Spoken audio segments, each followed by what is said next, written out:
Lorsqu'un homme, décoré de la Medal of Honor, de la Navy Cross, de 2 distinctions de la Navy, de 2 médailles de la Legion of Merit, vous dit qu'un n'est pas égal à un, vous laissez tout ce que vous faites et vous écoutez.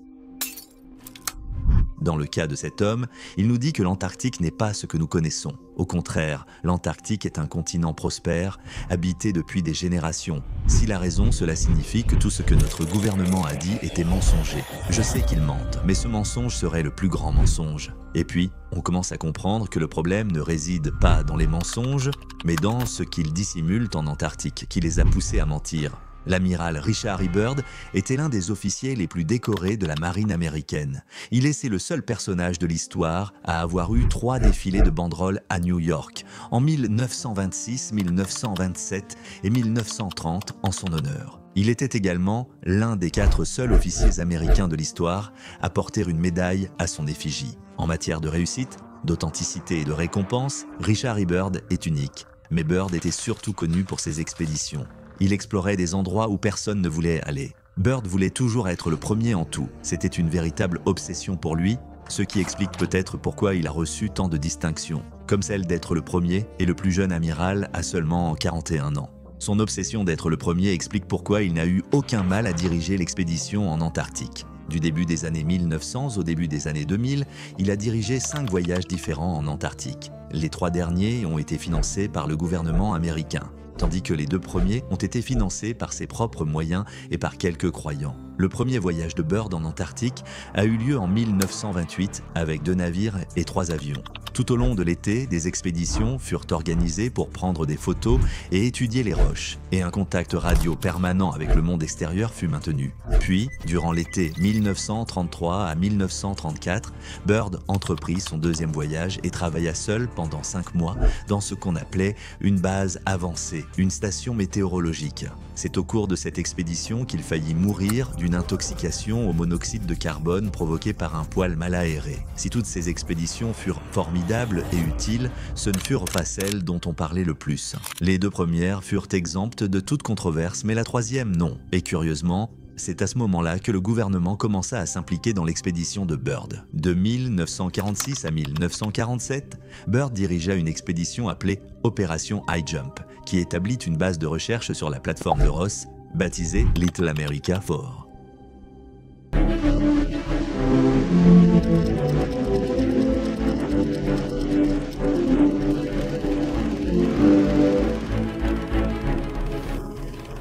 La Seconde Guerre mondiale avait montré que les navires et avions américains n'étaient pas à la hauteur du froid. Les navires opérant en mer Arctique étaient souvent pris au froid, littéralement.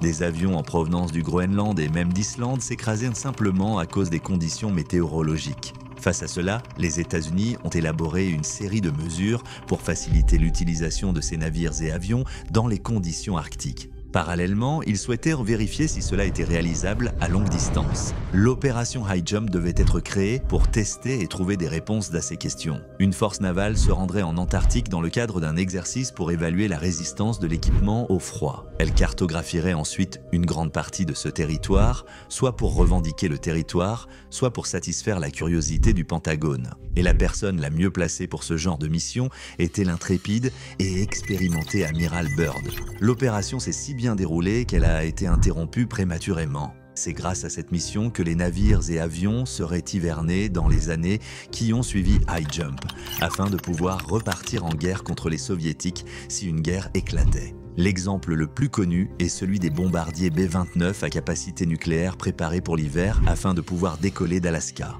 Jusqu'ici, je n'ai raconté que la version gouvernementale. Mais c'est là que les gens ont commencé à se poser des questions. S'il ne s'agissait que d'un exercice, pourquoi partir avec 14 navires, 33 avions et environ 4700 hommes armés jusqu'aux dents? Il y avait 2 destroyers ravitailleurs, 2 hydravions lourdement armés et un sous-marin d'attaque, tous équipés des meilleures armes de la marine. C'était vraiment beaucoup d'équipements et de personnel pour un simple exercice.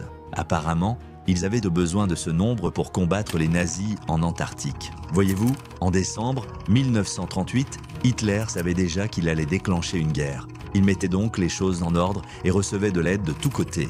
y compris de ceux que l'on pourrait qualifier de fous. Imaginez être au bord de la guerre et envoyer vos troupes à la recherche de mystérieux artefacts anciens qui pourraient être utilisés à votre avantage. Ça paraît stupide, non? Mais pour Hitler, ce n'était pas le cas. Tout ce qui pouvait l'aider était exploré. Il s'engagea donc dans plusieurs expéditions. L'une d'elles fut lancée le 17 décembre 1938 et le SES Schwabenland fut envoyé en mission secrète en Antarctique. À bord se trouvèrent des scientifiques, des ingénieurs et des membres de la Société de Thulé, un groupe occultiste allemand. La Société de Thulé avait de nombreuses croyances, la plupart profondément ancrées dans le racisme, blessant quiconque était différent d'elle, en particulier les Juifs.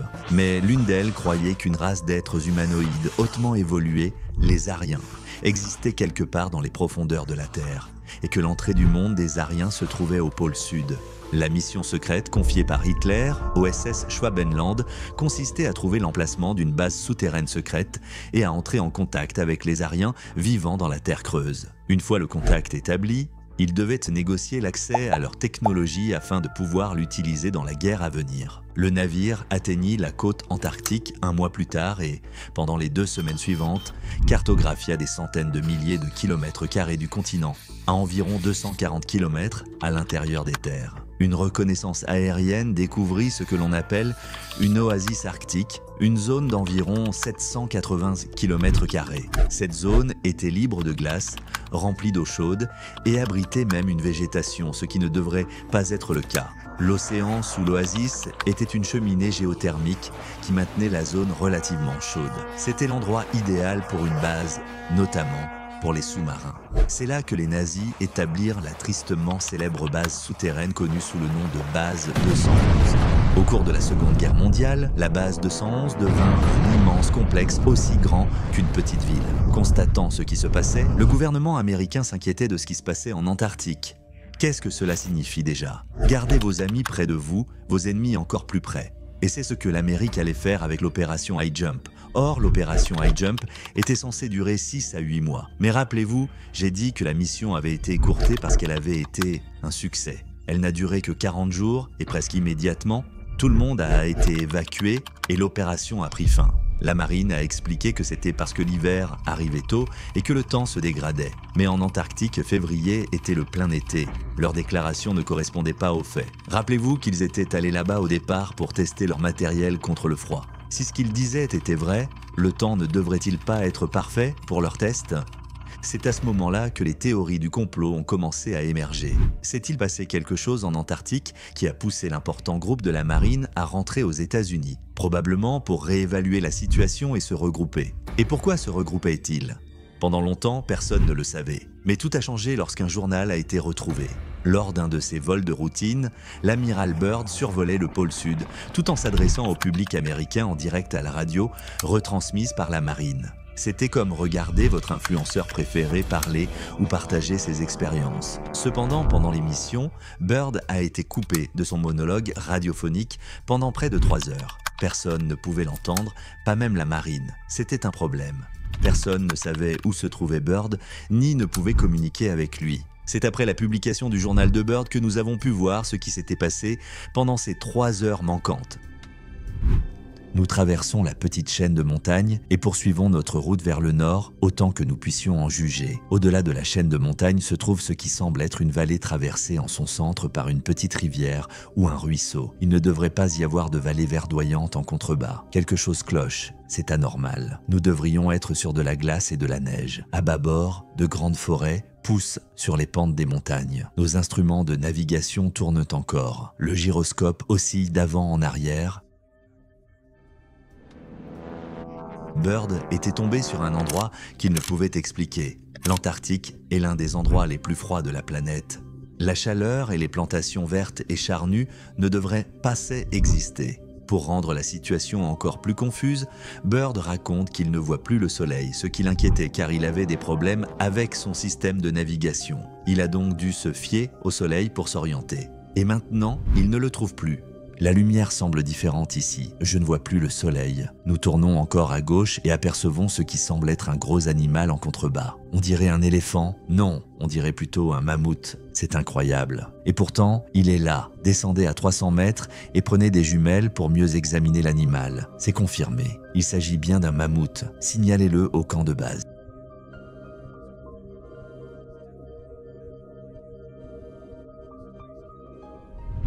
Il a essayé de communiquer par radio, mais la radio ne fonctionnait pas. C'est là qu'il l'a vu.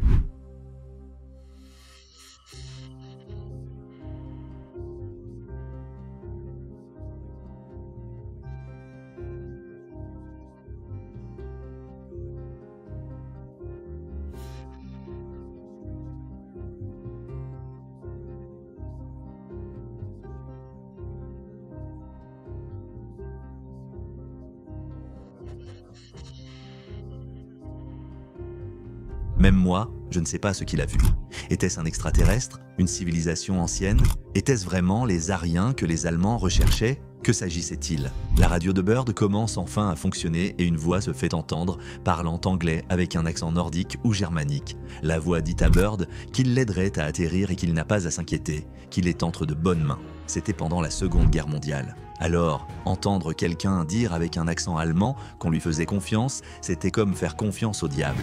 Mais Bird ne pouvait rien faire ni s'enfuir. Les moteurs de son avion ont cessé de fonctionner et étaient sous un étrange contrôle. L'avion se dirigeait tout seul et a même atterri en toute sécurité, tout seul. Plusieurs hommes s'approchent à pied de notre appareil. Ils sont grands et blonds. Au loin, une grande ville scintillante palpite de couleurs arc-en-ciel. J'ignore ce qui va se passer, mais je ne vois aucun signe d'arme sur ceux qui approchent. J'entends une voix m'ordonner par mon nom d'ouvrir la porte de soute. J'obtempère. Bird fut extrait de l'avion et embarqué sur un petit véhicule sans roues ressemblant à une plateforme, à destination de la ville. Bird fut impressionné par ce qu'il vit. Une ville faite de cristaux qui la rendait si belle.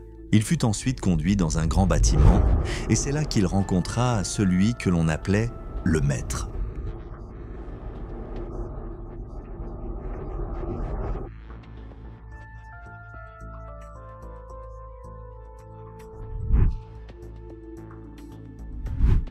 Je vois un homme aux traits délicats, le visage marqué par les années. Il est assis à une longue table. Il me fait signe de m'asseoir sur une chaise. Une fois assis, il joint le bout des doigts et sourit. Il parle à nouveau doucement et me transmet ce qui suit.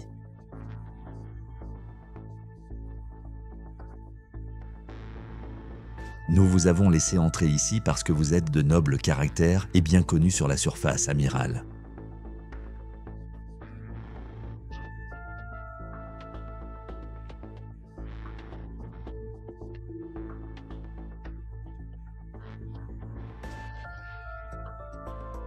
Bird était stupéfait. Si ce que le maître vient de dire est vrai, cela signifie que tout ce que nous avons toujours su sur notre univers et la Terre est faux. Laissez-moi prendre un instant pour vous expliquer pourquoi c'est époustouflant. Il existe une théorie connue sous le nom de Terre creuse.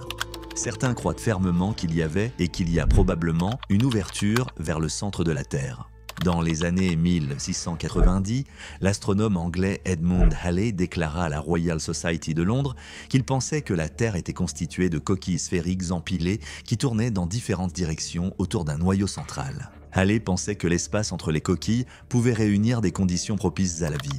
Dans les années 1810, l'officier américain John Clive Sims approfondit l'idée de Halley en affirmant que ces sphères étaient accessibles par des trous aux pôles nord et sud. Certains croient que cet endroit abriterait des extraterrestres, des vikings, des cultures anciennes et même des nazis qui tentaient d'échapper aux Alliés. Ils prétendent également qu'Adam et Ève, tels que décrits dans la Bible, furent bannis de la terre vers l'extérieur et que les tribus perdues d'Israël migrèrent de l'extérieur vers l'intérieur. Bien sûr, vous l'ignorez car de nombreux gouvernements ont réfuté cette affirmation, mais si ce que Bird a dit et découvert par hasard est vrai, alors nous avons tous vécu dans le mensonge. Le maître a dit à Bird qu'il ne lui voulait aucun mal, mais qu'il voulait lui parler car Bird était une personne respectable dont l'opinion comptait à la surface, ce qui était vrai. Le maître explique ensuite à Bird que l'interception de son avion visait à lui transmettre un message pour informer le monde de la guerre en cours. Les bombes atomiques sur Hiroshima et Nagasaki, au Japon, étaient une source d'inquiétude pour eux. Le monde n'avait jamais rien vu de tel auparavant. Il était alarmant pour eux de devoir risquer d'être exposés et d'envoyer leurs vaisseaux volants enquêter sur ce qui s'était passé. Étonnamment, cela concorde avec les nombreux témoignages d'OVNI enregistrés à cette époque.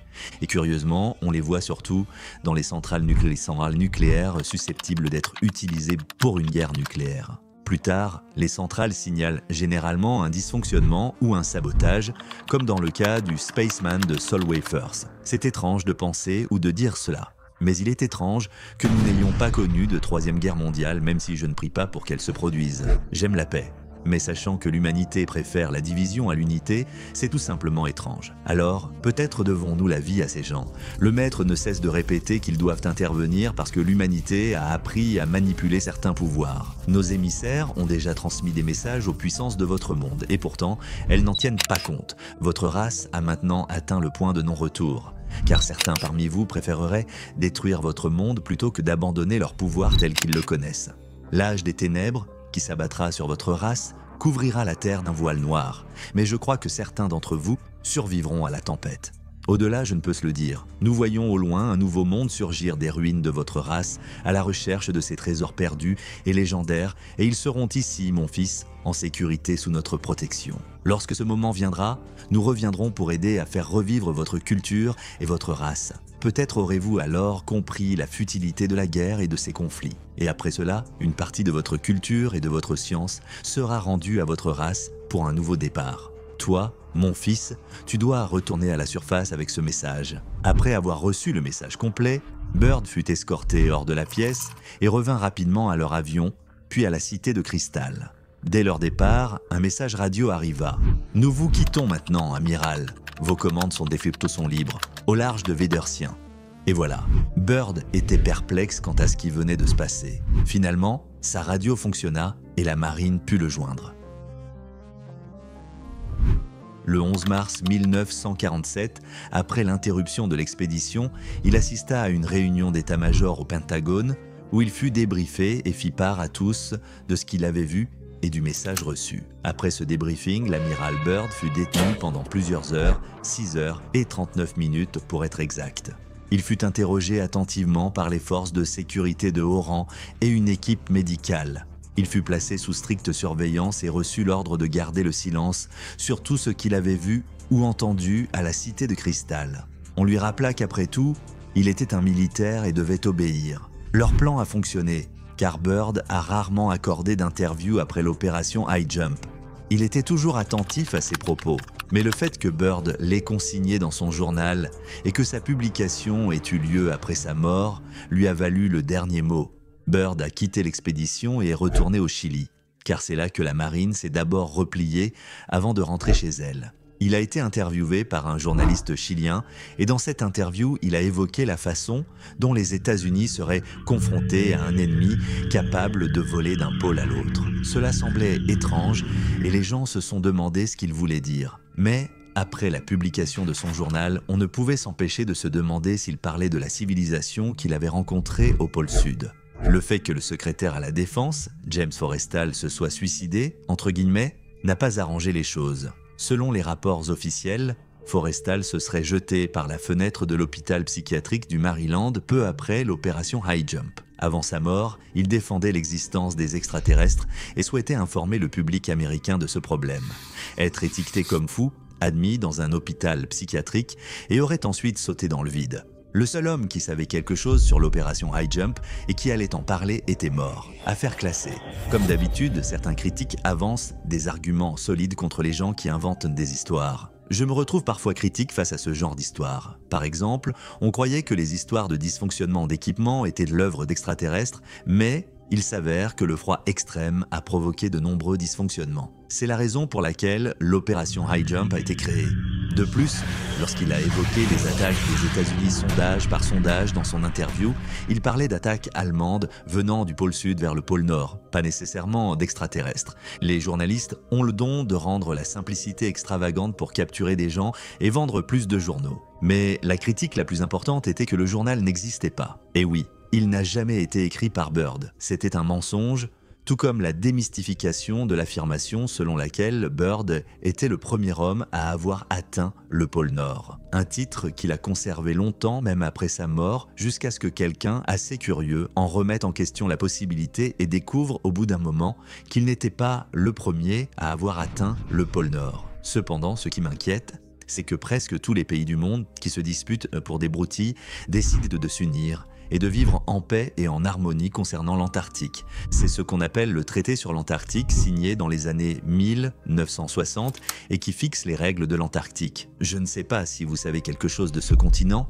mais il est entouré d'un étrange secret politique. On ne peut visiter l'Antarctique sans être scientifique ou sans autorisation. Le continent est quasiment interdit d'accès. Certes, quelques compagnies proposent des croisières onéreuses, mais leurs dirigeants doivent être connectés aux services de renseignement. Ce qui signifie que tout ce qu'ils vous montrent est déjà édulcoré. Je trouve étrange que le traité sur l'Antarctique ait si bien fonctionné. Il était censé protéger ses ressources et l'environnement. Tout cela était bien beau, mais il est étrange qu'une personne, où qu'elle soit, ne puisse pas se rendre en Antarctique. Il faut aussi se rappeler qu'au cours des dernières décennies, d'étranges récits et même des témoins d'ovnis surgissant de l'océan dans cette région du monde ont circulé. Même si le journal de Byrd a beau être faux, il nous laisse encore perplexes. Le fait est que, dans toutes les histoires, vraies ou fausses, il a disparu pendant 3 heures. Où était-il pendant ces 3 heures où ils n'ont pas pu le joindre? Comment a-t-il pu rester en vol plus de 3 heures sans ravitaillement? La mort mystérieuse du secrétaire à la Défense et celle du fils de Byrd font que ce qui aurait dû être une affaire classée sans suite est toujours en cours d'enquête. Son fils a été retrouvé dans un entrepôt abandonné à Baltimore quelques jours avant la publication du prétendu faux journal. Et tenez-vous bien, le rapport officiel et la cause de sa mort étaient la malnutrition et la déshydratation. Dites-moi comment le fils d'une famille influente du Massachusetts peut-il mourir de malnutrition? Si tout ce qui précède n'est que coïncidence, je dois dire que c'est une sacrée coïncidence. Vous ne trouvez pas?